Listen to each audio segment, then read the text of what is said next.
Good morning, everyone. Happy Monday and welcome to the Rangers Review morning briefing for Monday, the 15th of February of January. I'm Derek Clark and I'm joined this morning by Joshua Barry, fresh from La Manga. How was your weekend, Joshua? Yeah, it was enjoyable, Derek. It was an easier trip back than it was to get out there, and good fun overall. As I say, lots and lots of coverage. So enjoy a day off later in the week. But looking forward to getting into it this morning and talking about some of the things that we have on the website today. Yeah, you were busy over there, that's for sure, interviewing a number of Rangers players. The interview on the website this morning, folks, I'm sure you've seen it. If you haven't already, then I'd urge you to check out an exclusive interview with James Tavernier, the first of a two-part interview on the website. We'll get stuck into that shortly. There's loads of big talking points in there. Before we do, just a quick word for the podcast sponsors. As ever, the great guys at the MPH Group. If you're looking for home improvements or even a new boiler, then these are the guys to call. The all-important links are in the description below. Not only that, you also get entered into a prize draw for that 7-night stay at a 5-star resort in Cancun in Mexico. Right, Joshua, let's get stuck into that interview with James Tavernier. It's a cracking read on there. You talk about a number of different topics. Interestingly, he was saying that the players would run through walls for Philippe Clement, which is what you want to hear. And he talks about the captaincy, his regrets over the last 9 seasons or so at Rangers as well. Really fascinating insight into his time at the club. He talked, of course, about Seville and not being able to watch the final. You're not alone, James. I don't think I will ever watch that game also. Apart from Joe Aribo's goal, I can watch that on a loop, no bother at all. But anything else from that game, no thank you. It was a great insight, great sit down with him, Joshua. Yeah, obviously a great opportunity to do that. There's 2 parts, Derek, as you say, so if people don't know, part 1 today kind of tries to focus on his journey at the club. I thought it was interesting to speak about the theme of captaincy and leadership because he says it in the piece himself, James Tavernier, it's been a roller coaster since he came to Rangers. And at times, I think his legacy has confused people because he's been this player who has provided so many moments and has survived those 9 years and still arguably Rangers' probably most important player for a reason. But simultaneously, he's been the Rangers captain throughout this really difficult period where silverware hasn't been as consistent as he would have liked and others would have liked. But I think even just in the last winning that trophy with Clement, and it remains to be seen what happens between now and the end of the season, Derek, but effectively write him off at your peril. And normally when Rangers do need someone in whatever capacity it may be, not least in the recent cup final, it's him that steps up. And I think the issue more than anything has been that because Rangers haven't had the quality, they haven't had people with an instinct like he has in front of goal or an instinct in the penalty box, then a lot of the burden has fallen upon him. So part 1 today tries to focus on a lot of those themes, and in part 2 tomorrow, Derek, we watched back some of his famous goals, whether that be on the road to Seville, a couple of notable free kicks in there, his goal against Aberdeen. And what we've tried to do is kind of give a bit of a unique insight from his perspective as to what his game is. Why isn't he a striker? Why doesn't he play high up the pitch?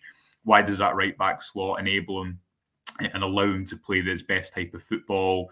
How has his role changed from being high and wide all the time under Gerrard to how he's playing now under Clement? How does he view the role of a fullback? So hopefully that will give people some really kind of first-hand interest and insight that you might not hear in a press conference from James Tavernier about his game, and especially some of the goals on the road to Seville, Dortmund and Leipzig. The Leipzig one obviously is included in the piece today. Is really fascinating, some of the details you get behind that. But I think the overall conversation, Derek, it was the talk of regrets was in there and clear, but I think the overriding theme is that you've been able to kind of bounce back from so much, not without criticism, obviously, not without faults, and that you have to hold that in the same point in the discussion. But I think more than anything, that topic of what is a leader was a really interesting one to explore, because he's not someone who maybe in the 90s or 90s mold of a captain is going to scream at players on the pitch. But I think what he reflects on and what you're seeing increasingly around football is a leader and a captain is someone who should lead by actions, get their team out of difficult situations. You can guarantee if you're a player and you have the option, let's take the League Cup final recently as an example. You have the option of a captain who's going to scream at you to score a goal or who's going to go and score a goal for you. I think everyone would know what they prefer. So touches on a lot of themes.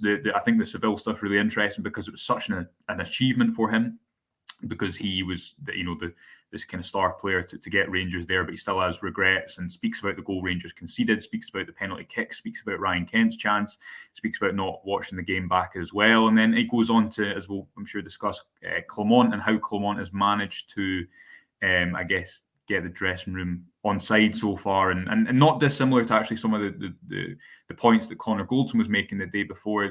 James Tavernier spoke about Clement effectively making big decisions that mark him as a Rangers manager.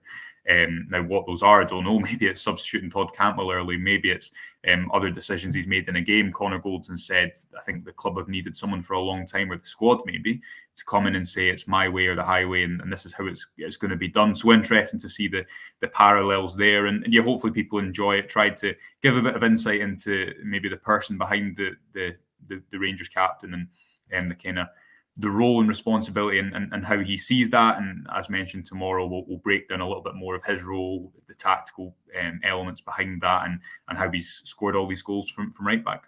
Yeah, it's a fascinating piece. The link is in the description below, folks. Do go and check it out. Our good friend Paul gets in touch. Paul at Seas. Morning, Paul. He says, morning, guys. Great to see your smiling faces again. Cracking article on Tav, Josh. Thank you very much for your kind words, buddy. I thought the piece, when he talked about Clement, Joshua, was interesting. Yeah. That he listens to Jermaine Defoe's podcast with old school managers. He name-checked Ancelotti and Mourinho, and he says Clement is basically cut from the same cloth, which is what I want to hear, praising his man management. It's clear as day that he's improved that side of things in this Rangers squad, which looked broken. I know he's going to he's working hard, as he did say after the game that you were at the weekend, about getting players in the door. But I thought that was very interesting. And you certainly seem like there is that unity now between the players and the manager at Rangers. Yeah, well, we had a piece there maybe 2 months ago, maybe with a guy called Johan van Roomst. I hope I'm pronouncing that right. But that was Clement's assistant from his spells all the way up until Monaco. He worked as his assistant manager, didn't come over for family reasons, among other things. But the piece tried to really take you behind what Clement is like, and the man management element is what came out most predominantly. And there was a quote within that piece where Johan said, all managers have ideas.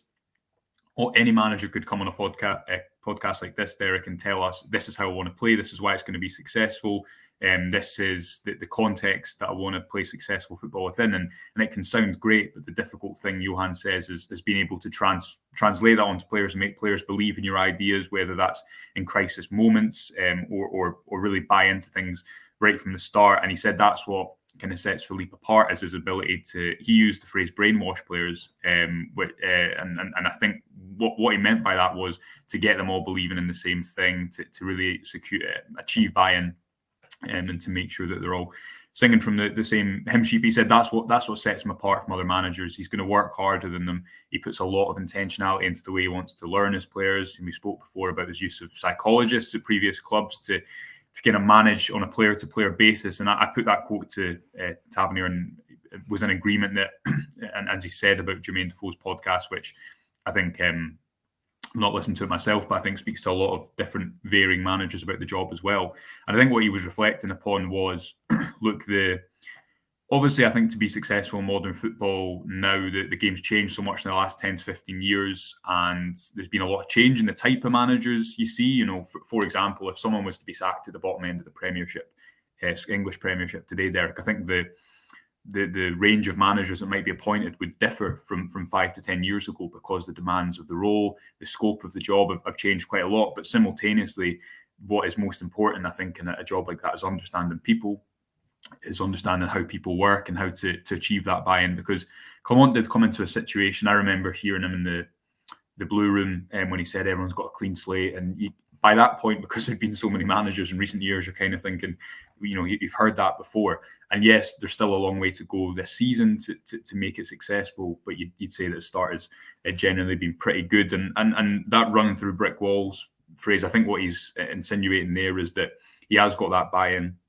from the group so far, and similar to what Connor Goldson said to us the day before, Derek, I believe the phrase was something like the club has craved a character like that for a long time. So that tells you, I think, that whether it be this group or this club, the stature, I think, in a role like a Rangers manager is really important. And it's clear, I think, that Clement's been able to rely upon the leaders in the dressing room so far, but they also have really bought into what he's trying to do and the character and personality behind that. So I agree. I thought that was interesting and definitely something that I guess speaks to the fact that Clement did inherit what was a broken situation and managed to make good of it before the winter break. And then obviously the challenges along with the January transfer window to try and make it a successful season come May as well, because that's obviously what really matters.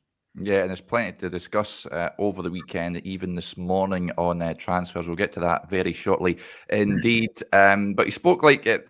I know people, like you say, Joshua, about the captain said he's a Rangers captain for me. I know that some will disagree, but he speaks like a captain. And I like that his line, "I'm angry I lost in training this morning." I don't think that's a problem for Rangers going forward. I know there was talk at the start of the season and before that about a potential change in captaincy. I don't think that is where what Rangers need to sort of look at in terms of priorities. We'll discuss the areas of the pitch that need to be addressed by the manager this month. Yeah. But he spoke very much like a Rangers captain. I have no concerns about that. Yeah, again, I go back to that. It's not been when I was preparing for the interview, I was watching loads of different interviews with them, and one of the interview with Tavernier after the Rangers won the 55th league title, and it's not dissimilar from Steven Gerrard's. They're in the stands. You'll remember Gerrard was kind of champagne in his hair or whatever, and they were speaking about building and growth and getting into the Champions League and progressing, and this is just the start. And I think the last few years, after you had Gerrard's second season, which felt like, okay, things were turning, and for whatever reason, there just wasn't the maturity in that team or the depth to go and see it through before COVID curtailed that season. But then I think the last 2 years have just been this kind of, especially after the European final, which prolonged the I guess the excitement from the title the season before, Derek. But then within that, there's kind of been these 2 seasons of a bit of wilderness where stuff hasn't been built upon, and I think that's why Ibrox was so angry at the start of this season, because after 3 league defeats in 8 games, it felt like, okay, this is going to be another season in the wilderness where Rangers don't win anything and they have to start again and they have to rebuild, and I think people were just sick and tired of hearing that. And I think, listen, James Tavernier's 9 years at Rangers has been even the change in the club since he came in to now, I think shows that the scope of alteration that's taken place at Ibrox. He says he has regrets about certain trophies that he hasn't won. And again, it's not as if I'm sure that he would accept criticism for lots of different parts of his Rangers career. But I think what you can't deny, and again, you can only speak from your opinion, Derek, a captain, I think, should be a leader who is someone who steps up in big moments, takes responsibility, takes the ball. He speaks about leading by example, even in the way that when he first came to the club, he was one of the worst trainers, whereas now he sees that consistency as a real vital part of his game. And again, to go back to the road to Seville, which he clearly has such conflicted feelings over, that I think is what leadership is the ability to continually provide in big moments. And again, it's just my opinion, Derek, but I think if you look at even recent Old Firm games, the issue is that Rangers have not had players in the final third who have been able to kind of do what Tavernier has done and what Celtic have a couple more players capable of doing, which is, I think, score ridiculous free kicks or score out of nothing or provide moments or score under pressure like in the League Cup final. So he's grown as a leader, he says, he's evolved. He sees it as his job to try and get the best out of lots of different players. And your legacy, I guess, at a club like Rangers is always going to be continually shaped when you've not won 10, 12, 13, 14 trophies. And a lot will depend, I'm sure, between what happens now and the end of the season. But I agree with you, Derek. I think it's about being able to step up in big moments. It's easier to tell someone to do something than do it yourself. Obviously, you have to match that with people skills and the ability, as we're touched upon with Clement, to get people on board, to get them bought into your ideas. But I think leading by example is the defining feature of a leader. And again, to go back to the recent cup final, if anyone 75 minutes in and said, look, someone's going to score in 2 minutes, who would you put money on it to be in the Rangers team. I think 9 out of 10 people would have probably said the right back popping up at the back post to score, and so it came to be. Yeah, absolutely. Right, as I mentioned, folks, you can check that out. The link is in the description below, and it's on the website, the first part of that James Tavernier interview. Do go and check it out. Right, let's, lots of comments come in. Firstly, I'll touch on this, 56 incoming Saturday. On Saturday, of course, you know, I cover the Bolton Wanderers games as well, says Derek. Not Rangers related, but sorry to hear about the sad loss of a Bolton fan at the game at the weekend. Dreadful. Yes, absolutely. Thoughts and prayers go out to Ian Purslow's family and friends. Absolutely devastating. You should never go to a football match and not come home. So yeah, sad day on Saturday. Thank you, buddy, for your condolences there. There's a point coming in about the game on Saturday, Joshua. Lots of points saying supporters not happy with the level of performance, and James Skeen says that training match shows we're desperate for at least 2 attacking players. It was a strange game. I mean, less said about. I mean, it was bizarre sending off for Philip Clement. I couldn't quite get my head around that one. What did you make of it all, Josh? I know you were on with Johnny after the game. Check out the video, folks, for the instant reaction to that. But is James bang on here? Is it sort of highlight Rangers' need for attacking players? Yeah, in short, I think so. I'd still like to see more of Fabio Silva, and I think that Rangers will approach tomorrow's game friendly with Copenhagen at home differently. You know, Clement said before the game deliberately, I want to see how the players play when they're tired. They've been doing double sessions. Friendly games don't really mean anything, so it's kind of difficult to judge and be critical of a result. If you're looking at on the scope of pure performance, I thought, especially in the first half, and obviously there was kind of a lot of changes in the second half, and Rangers probably should have scored towards the end of the game. Dessers had a couple of opportunities, Fuentes at the front post. But I thought in the first half, Rangers actually controlled the game quite well, controlled a lot of the ball. I thought Nico Raskin in there next to John Lundstrom made that midfield look better, and Rangers had more control and were able to move the ball through the middle as a consequence of that. But when they got into the final third, whether it be, I don't know, the movement of a striker or focal point or players running behind, the final ball just didn't quite come off. So I don't think James is saying anything controversial or that people would not agree with when you think that Rangers still need quality in the final third. You go back to that Old Firm game, Derek, and a lot of the Old Firm games over the last calendar year.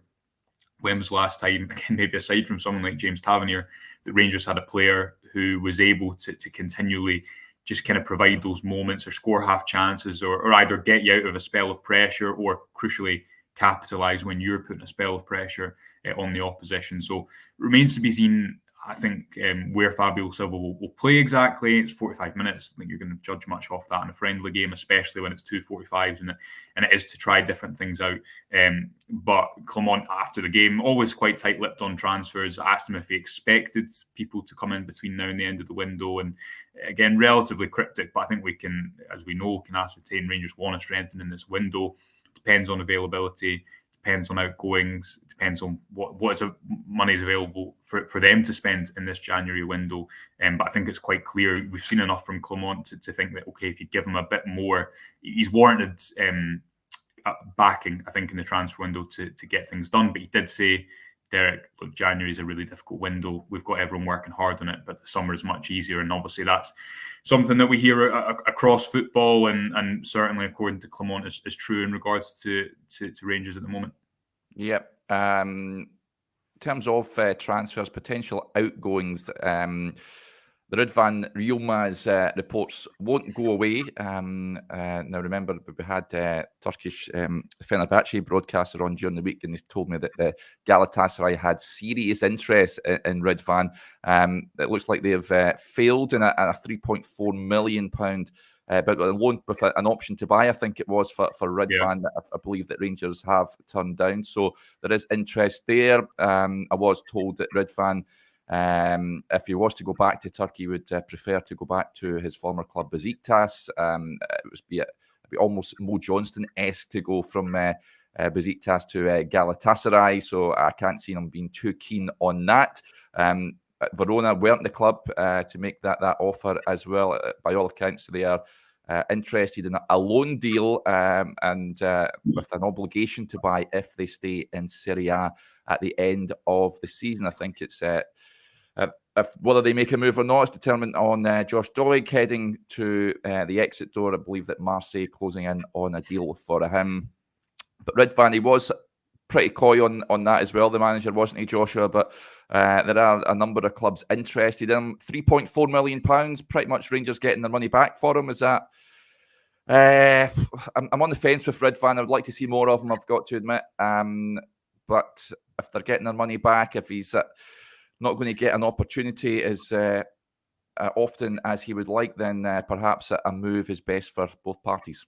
I think you have a lot of things at play here, Derek, because, when the reports were coming out that the Verona were about to sign him and he was, kicking about at the training camp and then also playing on Saturday, presumably if a move's imminent, you don't play because you risk injury.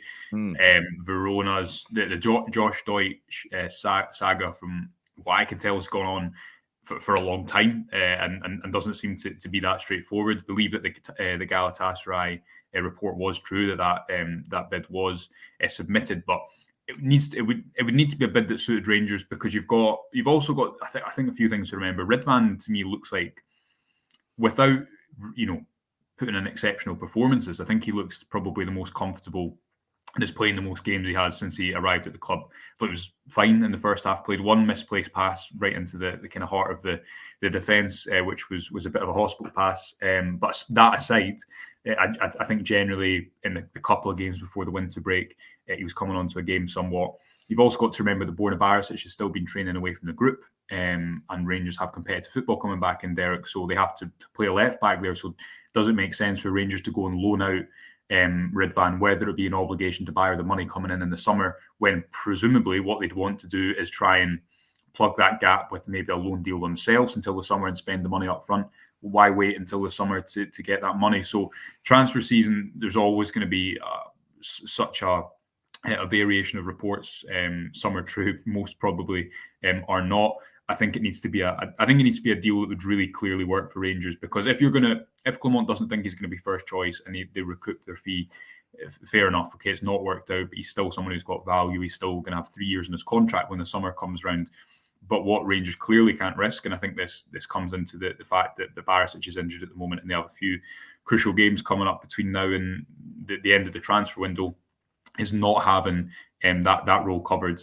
And then I don't see the sense behind the loan move with an obligation to buy or money coming in the summer, Derek, because surely if Rangers were to sell an asset who there's not time pressure on selling them, again, he's going to have 3 years left on his contract come the summer, you surely need that money in now to then go and strengthen in the forward areas. Hypothetically, if it was, okay, you sell Ridvan for that money now, you get a lone player in at left back who's going to be able to compete with Barisic, you sign a long-term, or you sort that issue out long-term in the summer, that left-back position, and you spend the money you get for Ridvan in the forward lines. I think you could see the sense behind it.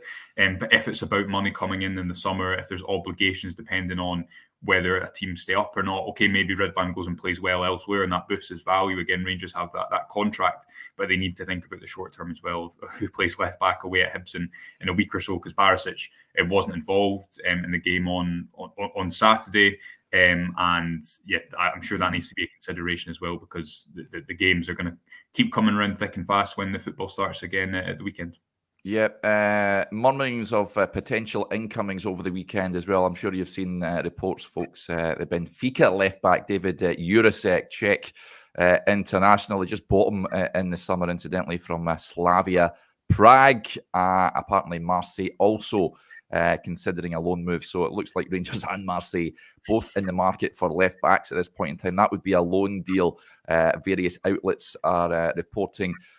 Don't know much about them, I've got to say, but it's clear that it is an area of the pitch that Rangers are looking to do business in. There's loads of other comments coming in saying what's happening with Ryan Kent and all this sort of mumbo jumbo. This comes off the back of, again, that said interview with the Turkish journalist saying that he will be allowed to leave Fenerbahce this month. There are a host of clubs interested, namely in Greece, Turkey, Saudi Arabia as well. Potential link up with Steven Gerrard, who are interested in him. His preference is a return to the English Premier League or the Scottish Premiership. I'd imagine there'll be only one club that he means there with regards to Scotland. Can't see him coming back to Rangers, I've got to say. I think that ship has sailed.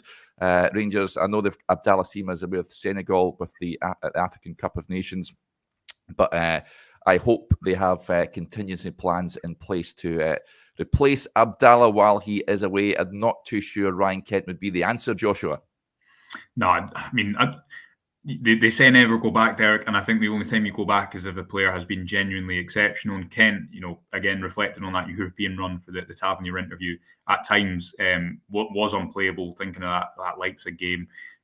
But yeah, he also didn't work out towards the end of his time here. I think for example, if Rangers were hypothetically to chase that transfer, they'd have to think this is definitely going to be right, and this is going to lead us to a league title, which I don't think Fenerbahce would be difficult to deal with. Put it that way, it would have been done. Yeah, and it's clearly not worked out. And Kent clearly, anyone who we all watched a lot of Ryan Kent on his day, an incredibly talented football player. At times, I think his numbers were rightly criticised. At times, I think his overall contribution to the team was overlooked a little bit, Derek. But I don't think that's necessarily what Rangers need. I think we've got almost 900 people watching here. I'm sure most would be in agreement that you look at what Rangers have those 2 games in hand.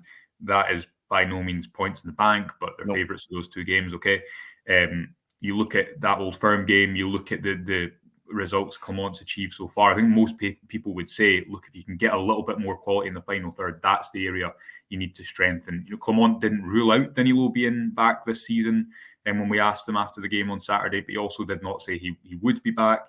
Kimo Roof's issues are ongoing. Cyril Dessers, I think, is going to make a contribution, but can you rely on him in the big moments to go and win your league title like that, get that game, that Parkhead game? I think Fabio Silva is clearly someone that the club believe is going to be able to hit the ground running and make a good impact in Clement's side. It was a signing that Clement was really on board with, alongside Coppin as well. But I still think you probably need someone else in there. Ross McCausland's game against Kilmarnock just before the winter break was I thought, one of his best. And I don't think you want to keep him on the bench for the rest of the season by any means. But not least with Abdallah Sima being out for a couple of weeks, not least with Rabbi Matondo still. We don't know what type of contribution he's going to provide between now and the end of the season. That's the area that I think people are egging Rangers on to spend money on and improve. And the transfer window's like Derek every day that the transfer window goes on. I guess the frustrations get a little bit more intense, but I think most people would be in agreement. That's what Clement needs. I think a little bit more incision, a difference maker at the top end of the pitch, and if they can work different areas around, like the left back situation, to make that happen in January, that makes sense to me. But if it's not about bringing money in now to strengthen those areas, then I don't know if that's necessarily the right decision. Yeah, interestingly as well, I've seen this morning reports last night that Anderlecht are about to test Odense's resolve and bid £2 million for Phil Hollander, which sticks in the throat a little bit, I've got to admit. All of a sudden he leaves Rangers. Not only is he playing regularly, he's recalled to the Swedish national team, and he's now attracting the attention of some of the big clubs in Europe. Rangers could well have been doing with him. If he's another one like Kemar Roof, you just mentioned there, Tom Lawrence. There are many others that have, in recent seasons, that have just spent too much time on the treatment table as opposed to the playing field. So, it sticks in the throat a little bit, that one. And also one player, one current Rangers player who has departed on loan, which I found pretty encouraging from the reports from the Utrecht and Vitesse Arnhem game. RFC 5 stars says Utrecht fans gushing over Lammers. Fingers crossed he does well over there, just not suited to the Scottish game. I did say it might be a move that would work out for him, Joshua, because the expectation levels are nowhere near what they are at Rangers. The style of play is completely different. I've seen some of the comments saying that Utrecht should go all out to buy Lammers next season, and that he's a breath of fresh air. I can see him doing pretty well over there. Hopefully Utrecht stump up a bit of cash in the summer and we can shake hands and move on. I don't know. I've not. I didn't watch the game yesterday, the Utrecht game, but I'll maybe look at the clips of the game later. But I don't know if they played him as a number 9 or a number 10. Something I was actually thinking about Lammers last week was that he actually hadn't really played as a number 10 until he came to Rangers. He'd always played, okay, maybe a number 9 who hadn't scored a lot of goals in the last few years. But you see, if you think about, if I was to ask you, Derek, what was the one thing that he did routinely that frustrated fans? I think it would be when he got the ball in like an attacking midfield position and lost it and played a stray pass. And you just wonder, yes, okay, his game was natural to come deep and move towards the ball, and that's what we saw in pre-season. But I don't know, was that the right role for him? Listen, he didn't do well at Rangers after pre-season in particular. We spoke about that Old Firm moment, which I think summed it up. Really good movement to get on the ball, great feet, missed the big moment. Clearly, there's a player who does have talent there. You look at the fact that money was spent on him. You look at the fact that he had that season early in his career in the Eredivisie. But the difficulty is at Rangers, you need to do it so routinely. There's so much pressure on you. And therefore, going out and buying a player who, I remember Michael Beale once used not broken child, something like that. He said sometimes we need to go and get people effectively who haven't lost their way, who have talent, who've lost their way. And that's how you kind of punch upwards, because it's about trying to get them to show that at Rangers. But there's obviously risk associated with that as well. At times that's worked, at times that is not, and clearly for Lammers this season it did not. But I agree with you. I wouldn't be surprised if he does well in the Eredivisie, and again, that's obviously positive for Rangers because they'll want to presumably sell him this summer and recoup some of the fee that they gave Atalanta to get him last summer. So interested to see how he does, but I did note that the Utrecht fans were very enamoured with his debut. Yeah, they certainly were. So, it'll be interesting to see how he gets on over there. And a quick word as well for the Rangers women's. William says, any chance Jane Ross could play a few games for us? 5 goals yesterday in a 10-0 win. Yeah, absolutely. Congratulations to Joe Potter and the women's team after demolishing Dundee United at Broadwood by 10 goals to 0. Listen, it's an area of the pitch we all know Rangers need to strengthen in this January. No signings at this point, apart from Fabio Silva, of course. How do you think he got on at the weekend, Joshua? Fine, yeah. I mean, it wasn't that involved. Nice couple of runs in behind. Speaking to him the day before, again, he said, I can't remember what day that was, Derek, because so much it's been a busy few days. But it's somewhere on the website, and he speaks about his role and his style of play and those conversations with Clement. And he basically said, "Look, I'm not an out-and-out striker. I'm not someone who just wants to stay in the box. I want to interchange positions. I want to play 1-2s. I want to bring dynamic elements to the team." And I think that's not dissimilar to Abdallah Sima. He's not an out-and-out striker. He's not a back-to-goal player who's going to bring people into play in this system. He's the one who's going to run beyond, who's going to play wide, who's going to play outside the box. So I think he can play in that number 9 position from what I'm told, and I'm sure will do at points. Whether or not Rangers can get someone else in, maybe that's dependent on where he plays his football between now and the end of the season. But clearly he's been brought in to play minutes. Derek, Rangers are not getting that loan deal if he doesn't play minutes, because Wolves have spent a lot of money on that player. He played minutes at PSV and Anderlecht last season. It's not as if he's a young player who's come straight out of the academy. And speaking to him, he didn't, he had I think an air of maturity and assurance about his game that was quite clear when he was kind of put to him. Does he feel he has stuff to prove? He didn't really take to that, and it's clear that he feels that, okay, maybe things haven't happened right away from Wolves, but he had an amazing season, as he puts it, last season between Belgium and the Netherlands, and now wants to go and make that impact at Rangers. So the pressure will be on for him to do it right away, and he'll have plenty of opportunities to do that. So let's see how he goes. But I think tomorrow's game, Derek, that will be more of a because it's at Ibrox. It's tickets are being sold for it. It's more of an event, I guess, and I think judging that performance is going to be fairer than a training camp in La Manga, when again it's double sessions. As Clement said, he wants to see how the players play when they're tired. Of course, there's still going to be identifiable things within that performance, like the need for a striker, like the need for more final third quality. But I think the game tomorrow will give us a bit more of an idea of what Clement and co have been working on in Spain. Yeah, absolutely. And of course, Brian Laudrup also returning to Ibrox tomorrow as well, which will be absolutely fantastic. Right, folks, that'll do us there. Huge thanks to everyone for interacting with the show as ever. Just a reminder, if you want to check out that James Tavernier first part interview, it's on the website now. The link also in the description below.